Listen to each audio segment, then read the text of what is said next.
Why I became Muslim is a very logical reason. I was not a religious guy.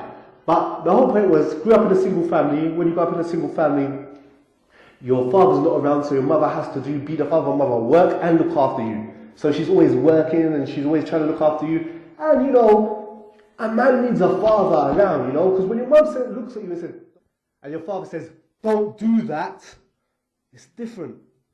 You see what I'm saying? You feel it when your father says, don't do that. And he's a lot bigger than you, and he's a man.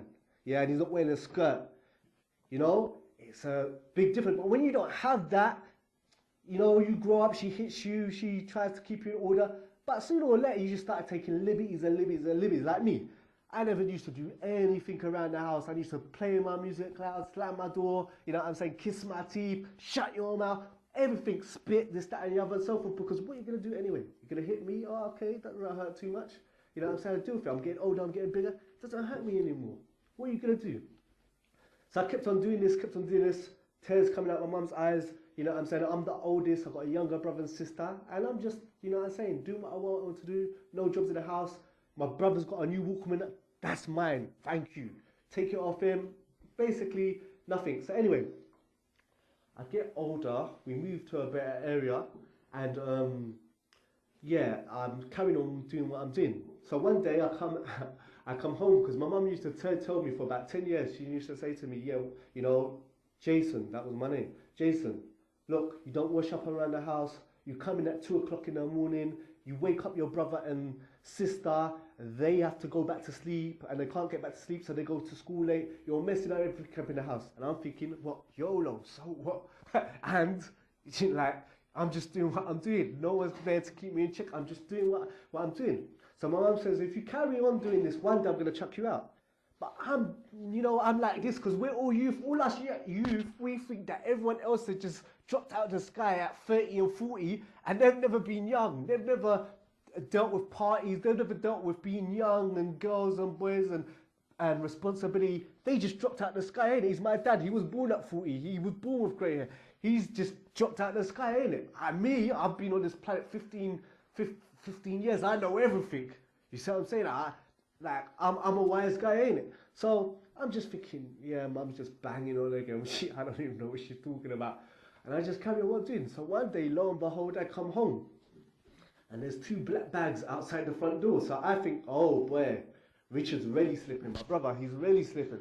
Because that's the rubbish that's supposed to go in the dustbins, and it's on the front door. It's not in the rubbish bin. He should fix up. Because jobs don't apply to me. I live in freedom. So Richard, he better get his show in act. So I knock on the door as normal because I lost my keys somewhere. I don't know. It doesn't really matter because if I lose my keys, I just bang on the door anyway. So what? No one answers the door. So me and my brother had an unwritten contract. If I knock the door and it doesn't open, I throw a stone up at his window because his bed is right by the window. And the unwritten contract is the longer it takes you to come and open the door, because I know you can hear it, the longer the beats will be in the morning when you do come to open the door, So I throw the stone up, and it doesn't work. So I'm thinking, what's going on? So step 3 is kicking the door, shout. Yeah, it's 3 o'clock in the morning. The neighbours, all the lights are coming on, but I don't care. It's YOLO, ain't it? You only live once. I've got my own little agenda going on here. It exists of no rules. So then my mum comes out on a balcony because we had moved from this busted, how can I say, lift council estate where the lifts are filled with urine and then spit on the buttons to an actual house. We've been on a waiting list for 10 years, so we moved to an actual house. So my mum comes out on the balcony now and she just goes to me, that's it, Jason. She just goes, them black bags, that's your belongings. And I'm not letting you in. And if you kick the door anymore, I'm going to call the police. And then I was like, kick the doors a few more times, shouting up a bit more. The neighbours and everyone else comes out. And that's it, I'm homeless. And just a little advice to some of you guys. I know, you've got the same thing as me. My mum loves me, I'm taking liberties, but at the end of the day, she's not really going to do anything. Hey, guess what? You might just end up a homeless rude boy. That's what might just happen. You might actually get kicked out. And now I'm homeless, and I'm not homeless like go to your uncles or go to your aunties or go to a family relatives because they told my mom to throw me out a lot earlier. So now I'm homeless, and it's late, and it's outside. You know, so when I like now it starts settling in because there's nowhere to go. And then what happens? I start trying to stay here and start trying to stay here and blah blah blah and this that and the other. And I stay a few nights. Then the person's mum says, "Why don't you go home? What's the problem?" I try to stay here, and then my options are running out. So I start losing weight. I start getting ill. I don't know if any of you have ever been in a situation where you've looked in a bin like one of these bins outside, and you look in it and think, maybe if I just eat from there and don't think about it.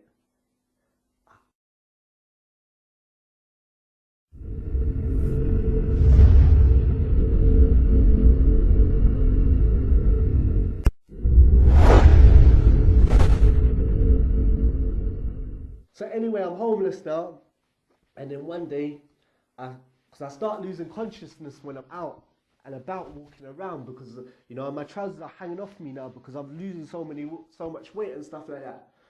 So one day I just walked into this blue office, and it was a place where young girls are supposed to go when they get pregnant early and for pregnancy tests and this that and the other. So I walk in there and there's a woman there and I say, "Look, I need your help. I'm homeless. I'm living rough. I need someone to help me.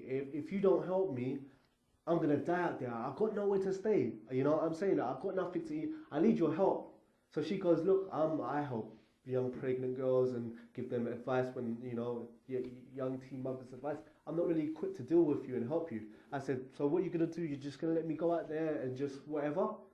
So I think the woman, she looked at me, she felt sorry for me and whatever and so forth. So anyway, she spent about an hour on the phone, and she said, "Look, I can't really do much for you. I've arranged an interview for you to have a meeting with some people. Maybe they can give you a shelter for a night or something or whatever." So anyway, I managed to go to this meeting. I don't remember much about the meeting. I just remember at the end of it, at the beginning of it, there was a woman and a man. At the end of it, they put a key in my hand. And when I got this key, I didn't say Subhanallah, I didn't say Alhamdulillah, I didn't say Mashallah. I was just happy. I was just happy. To have a place, I don't care how small, whatever it is, a home, a place of concrete, a foundation place that you can go when it's cold and it's raining or it's snowing outside and you can stay in there. You don't know what it's like until you haven't had it. So this was the good part and the kind of bad part of my life, because when I got that place, I had freedom. I mean, I was 16, 17, and I had freedom. Like before I had freedom, but I had that nag, that don't do this from your mum and your dad and your back in there. But I didn't even have that now. I was just free. I could smoke what I want, I could wear what I want, I could drink what I want, I could bring what I want. Also, it was 2 guys that lived in the place and 2 girls, and their friends used to come round. So it's just a place that a young person shouldn't really breed. No adults, no limitations. I just had my own space. Around that time, I started hanging around with this guy who I used to be in secondary school with. And he used to hang on the estate. So he took me down to this estate. And this was the next thing for me. This like, there was people like me who was older, yeah, but they just lived their life for fun. They had vertical, motorbikes, they had big gold shops around there, this and that and there, and this that, and they used to go raving, get to fight with other gangs and this that. They never worked, they never went uni, they never studied. I thought, that's it. This is it. This is the music life. It's beautiful, isn't it? You know what I'm saying? I've got the freedom of my own place. I've got these friends, and they got money. I'm gonna find out how they make money. So obviously, I'm hanging around with these guys, and whoever you're around, the older lot, you're gonna admire them. Whether it's righteous people or unrighteous people, the older people you hang around, you're gonna eye them. Not older. I'm talking about just a bit older than you. Trust me, if you got up in a house and you've got engineers and aeroplane and it's normal, your brothers go uni, that's just normal. then you're going to look up to that. But if you're in a council estate and the elders are drug dealers, you're going to look up to it. You're a product of your environment. So I'm just thinking, these guys, they're living a life. So at one stage, I asked them, how do you guys make this if you're not studying, you're not working? How do you do this stuff? So they decide they're going to show me. So one day, I'm with them. They say, I'm going to show you, but we're going to go shop first. So we go into a shop, you know what I'm saying? They pick up a Polo and a Twix, and they give the man £1. He presses the till to open it to give them a change, and they start hitting him. And then what they do is they take the tray, the coins on top, and the notes underneath.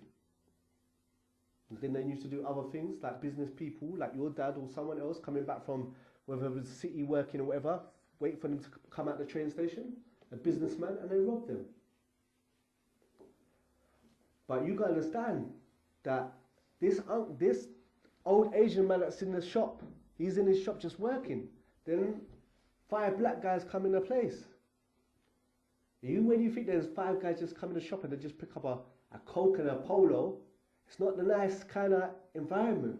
So what do you think's going through his head? And as soon as he presses that till and he gets a punch in her face, and people start charging him.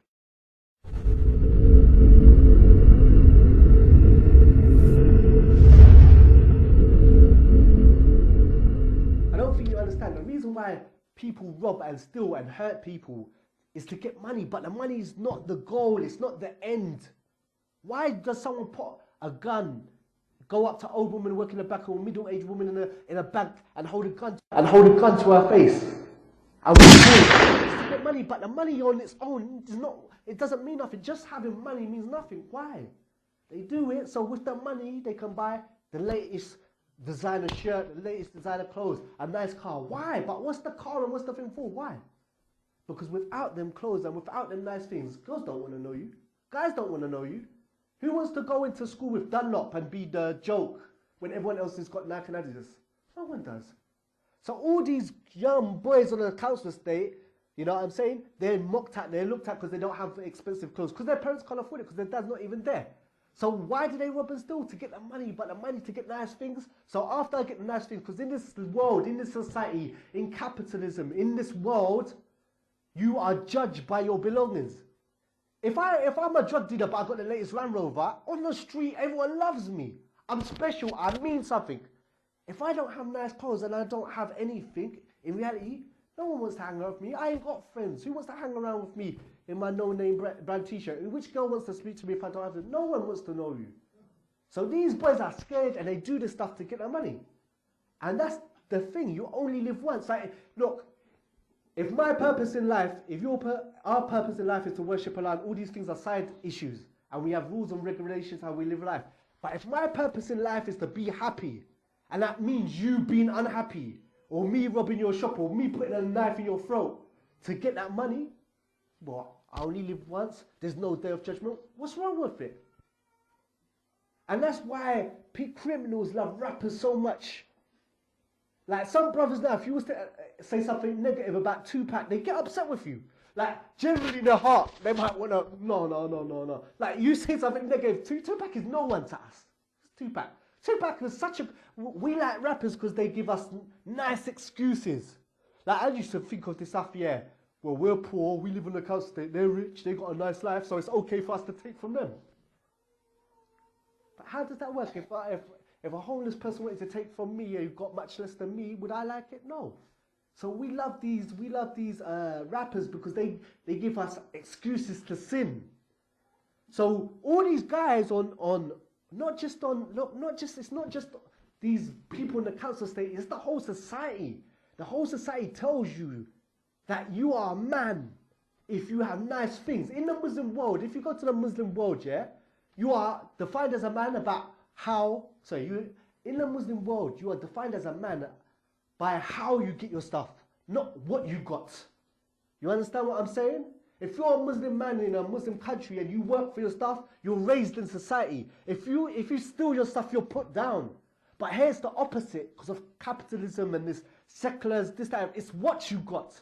If you got a Land Rover and you're a lawyer, and you got a Land Rover and you shoot, you rob places. It doesn't matter to people. It doesn't really matter. You got it. You made it. And plus, you only live once. So what does it matter if we work anyway? So what you got to understand is that so that became our motto, ain't it? You know what I'm saying? That my life, is to live happy, and enjoy myself. And if that means other people being unhappy, then so be it.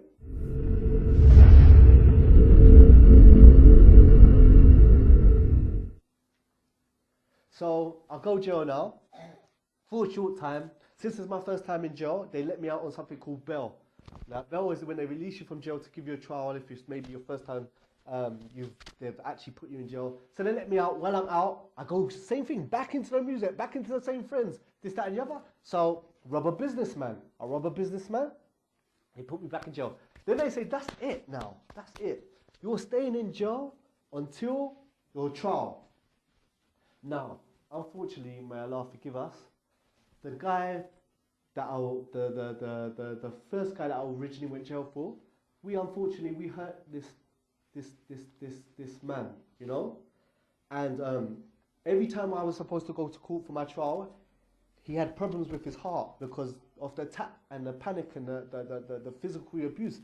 So every time he was supposed to come to court, he couldn't because he was in critical condition, so it got set back and back and back and back. When he was eventually be able to come to court, it was about a year I'd been in jail. Yeah? Now, when I was in jail, 3 people killed themselves. 1 guy because he was getting bullied, 2 people because of 2 other people because they were about 19 and they were with people and they stabbed someone and that's it, they're spending the rest of their life in jail.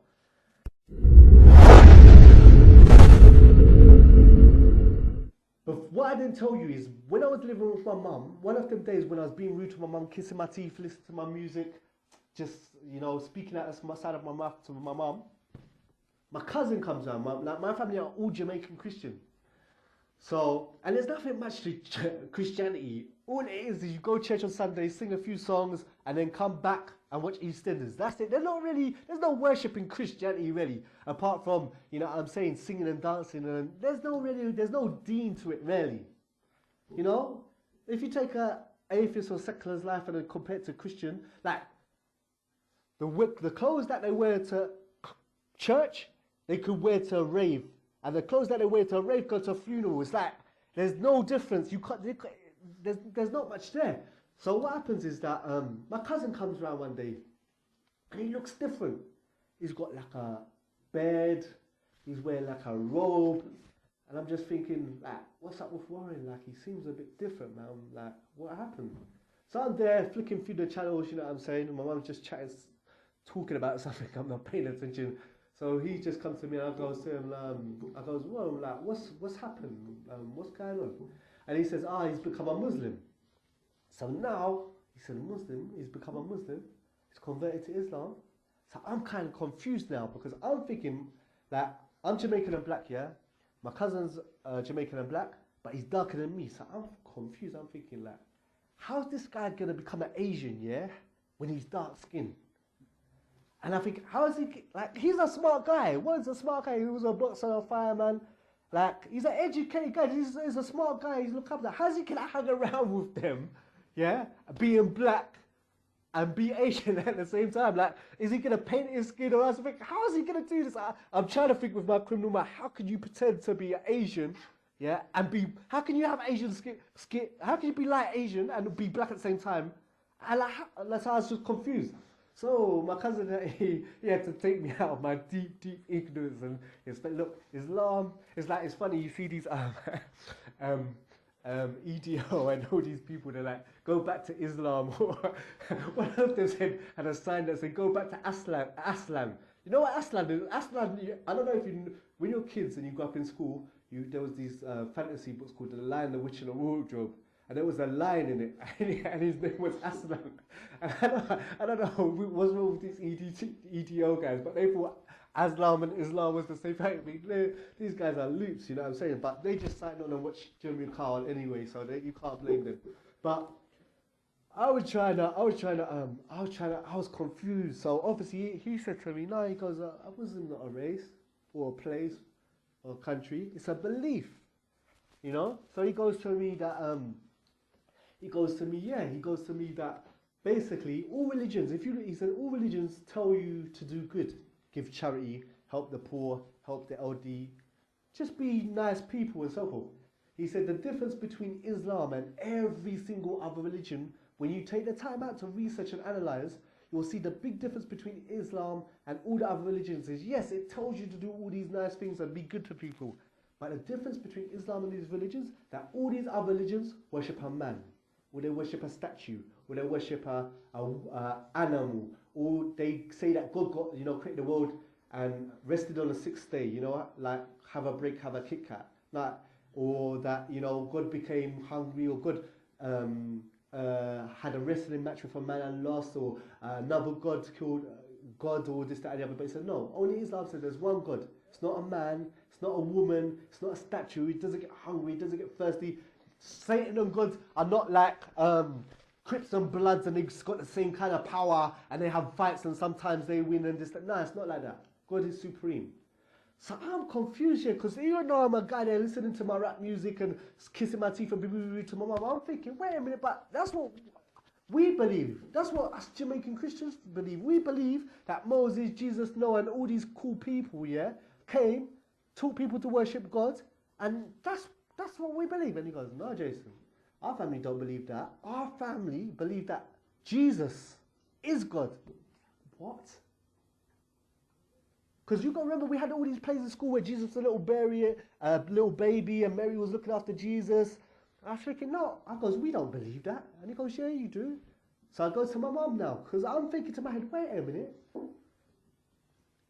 I believe in God. I've always believed in God. I've always believed in the paradise and hellfire, this, that, and the other. They teach you this in school, but they don't go deep into Christianity. So, even when I'm with this guy, listening to music and stuff, I still believe in this stuff. I just don't know how it means anything to me. Like, okay, there's a God, there's a hell and a heaven and this, that, and the other. But apart from that, I'm just living my life. Okay, but when he told me that our family believed this, I thought, no, well, I don't believe this. So I go to my mum, because I didn't believe it. I said, Mum, we don't believe that Jesus was God. Jesus the baby, Jesus that used to pray, Jesus that, that prayed with his disciples to God, do we? It says, our son, do you know what? We do. We believe in the Father. Sometimes God is the Father. Sometimes he's the Holy Spirit. And sometimes he's the Son. So I'm thinking, wait a minute. How can Jesus be God? Can you imagine Mary carrying the creator of the universe around in her stomach for 9 months? بسم الله الرحمن الرحيم قل هو الله أحد الله الصمد لم يلد ولم يولد ولم يكن له كفوا أحد. So just as the guy's thinking, okay, Mom, she didn't know from that second when she told me that, yeah, she believed Jesus God, I left Christianity that second. I didn't become a Muslim, but I left Christianity that second. I say, hey, you guys are a bit loops, you know what I'm saying? I just found out now, my cousin just come back from Yemen and told me this, and I'm finding out for the first time, my family worships a man, Jesus. So I left that, I got off that Titanic because I could see it was going down fast, and I jumped home, I just stopped believing in Christianity. So then, after my cousin goes back to where he's going, this was just about 5 minutes him explaining Islam to me, Tawheed. So then, I get kicked out, I carry on with this stuff, now I'm in jail. And the worst thing is about jail is the boredom. You can run out. It's so boring in jail because you run out of things to read about, think about. You're just stuck in somewhere, I don't know, man. It's not even from here to about there, yeah? There's a toilet there. You're sharing, there's bunk beds. When someone wants to go to the toilet, you have to burn a piece of toilet tissue so you don't smell their crap. Like, in jail, it's like, it's so boring. You just look at, like, there's nothing to do. You're in your cell 23 hours a day. So you read the newspapers, you read novels, you just read everything. You just start thinking. So I'm there now in jail now, and I'm thinking to myself, let me know when it's half time, yeah? Let me know when it's half time to wrap up, yeah? It is, yeah? Okay. How long left? No problem. Okay, so I'm in jail now. And what is that I start thinking, yeah? What's this all about? I'm looking outside, I'm looking at a scene and I'm thinking, what is it?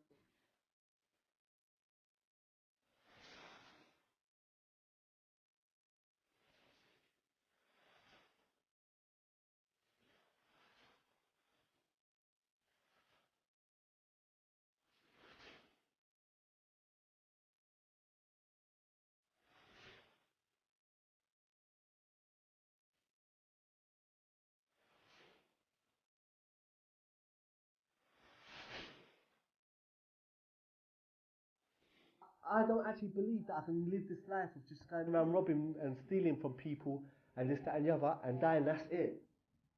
I don't believe it. I don't believe it. And what happened is when I was in jail, I read the Bible and I read the Quran. And then I looked at my cousin and I looked at my Jamaican family. Yeah? Because I realized everyone's following someone. I'm not following the rappers anymore. These rappers are jokers, you know. I can't take them seriously. I know rappers that have been robbed and this, that, and the other. This lifestyle, it's not doing anything for me more. I'm bored of it. There has to be more. There has to be more. It's fake. So I start looking at reading the Bible and reading the Quran, looking at my Muslim cousin and my Christian Jamaican family. So then when I'm reading the Bible and everything, I'm thinking, right, my cousin looked, all of the prophets, or even according to the Bible, they believed in one God. Yeah? In the Bible it says that there should, God is like nothing on the heavens above or the earth below. God is like, there's no graven images. No one has seen God at any time. God is not a man that he should lie. Like I'm looking at the Bible and the Quran and I'm realizing, right, Christians don't follow the Bible. They say that Jesus is good, but in the Bible it says that there's only one God and no one has ever seen him. When I look at my cousin, I'm seeing like the prophets. He has a beard like them. He falls down on his face and pray. All of the prophets of the Bible, they fell down on their face and pray. You know what I'm saying? They had beards. They wore modest robes. Mary, she dressed in hijab and stuff like that. They didn't talk. They didn't drink wine. And I'm thinking to myself as well. Also, when you go to the church, I'm comparing the mosque to the church. When you go to the mosque, there was no pictures. I remember my cousin telling me, there's no pictures in the mosque. You don't have a black Muhammad or a white Muhammad. We don't care what he looks like. Race is not important. There's no idols. There's no it's just very basic. And then I go to church, and in the church, they're singing hymns. In the other churches, they've got saxophones, they've got guitar, they've got piano, they're getting jiggy with it. And I'm just thinking to myself, wait a minute, when in the Bible do you see Jesus and his disciples go to a mountain to pray and start getting tambourines and saxophones out and start dancing and start doing running man and all this kind of stuff? Nah, you don't see the stuff. You just see them, they go, their beards, their frogs, and they fall down and pray like the Muslims do. They have beards like the Muslims do. The Muslim women, my cousin's wife wore hijab. You go church, cleavage, leg, thigh, this, that, and the other, you know what I'm saying, and so forth. Guys go there to check girls and this, that, and the other, and so forth. I'm thinking, right, if everyone's following someone, why do you think that they pay Beyonce or everyone says, I'm not a sheep, I don't follow media, I'm not brainwashed, I'm not this, that, and the other. Really? You think these multi-million companies have Lil Wayne or Beyonce on this cocaine and they give them millions because it doesn't work? No, it works. Trust me, it works. And it works on Muslims as well. I remember when it's fashionable in music for people to have tattoos, you're going to find some Aisha and a Khadija walking around with some tattoo on. When it's fashionable for women to walk around with their knickers showing, and you know when there was a period of time when it was fashionable for women to wear G-strings and pull down the chest shirt, I'm sure there was an Ayah and Fatima and that were walking around doing it. Because music is a Deen. So when I was looking at the prophets, I'm saying in this life, people either follow the prophets and the actors, the rappers and the musicians and the actors, or they're following the prophets. And to be honest, I can't be a Sikh, I can't be a Hindu, I can't worship idols, I can't worship a man Jesus. The only religion that makes sense to me is that there's one God, and that there's a day of judgment, and so we're going to be held accountable for our deeds and this, that and the other. And that God isn't a man and he's not a statue, he's not an animal, and we're all held accountable for our deeds is Islam. It's the only one that makes sense to me. So I left the religion of, how can I say, of music, and I decided to become a Muslim. And I say, Alhamdulillah, that I became a Muslim.